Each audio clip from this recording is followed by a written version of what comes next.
बिस्मिल्लाहिर्रहमानिर्रहीम। अस्सलामु अलैकुम वरहमतुल्लाहि वबरकातुहू।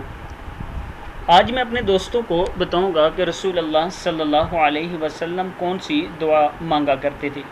उससे पहले मैं अपने तमाम दोस्तों से गुजारिश करूंगा कि आपने इस वीडियो को भी आगे शेयर करना है और मेरे चैनल को ज़रूर सब्सक्राइब करना है। तो स्टार्ट करते हैं। बिस्मिल्लाहिर्रहमानिर्रहीम। रसूल अल्लाह सल्लल्लाहु अलैहि वसल्लम ये दुआ मांगते थे, ए अल्लाह, किसी मकान या दीवार के अपने ऊपर गिरने से मैं तेरी पनाह मांगता हूँ। मैं ऊंचे मकाम से गिर पड़ने से तेरी पनाह मांगता हूँ। मैं डूबने, जलने और बहुत बूढ़ा हो जाने से तेरी पनाह मांगता हूँ। मैं तेरी पनाह मांगता हूँ इस बात से कि मौत के वक्त मुझे शैतान अचक ले। इस बात से तेरी पनाह मांगता हूँ कि मैं तेरी राह में पीठ दिखाकर भागते हुए मारा जाऊँ।